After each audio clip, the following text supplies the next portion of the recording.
The title of today's message is Restoring the Ruins of Society.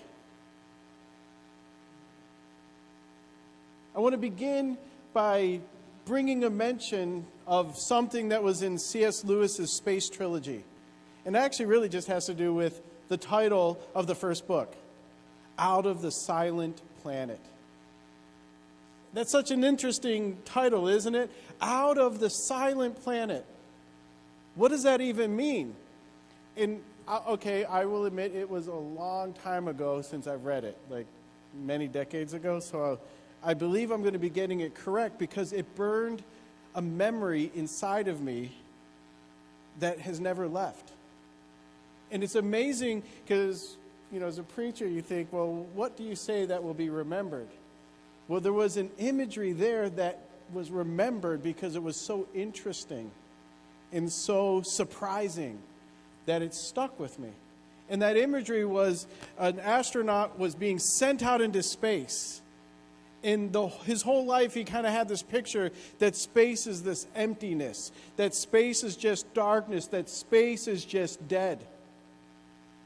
But when he got into space, all of a sudden he found things were more alive than he ever experienced ever in life.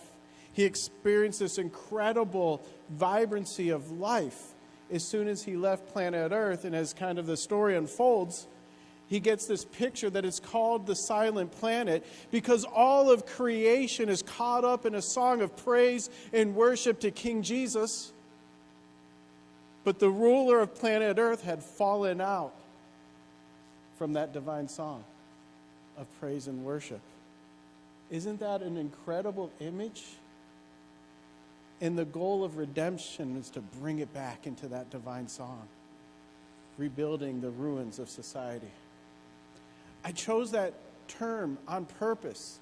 And for many Christians, it sounds almost like you're focusing on the wrong things. Because a lot of what we have been trained to believe as Christians is that the whole purpose is to get people to heaven when they die. It's not about reconciling all things to the Father, right? It's not about redeeming all things and proclaiming the lordship of Jesus over all, that everything would come into that divine song, into that divine pattern of life-giving praise to Jesus Christ. Society. And even that word for many people has become almost like a tainted word. But society simply means community in a way. It means relationships.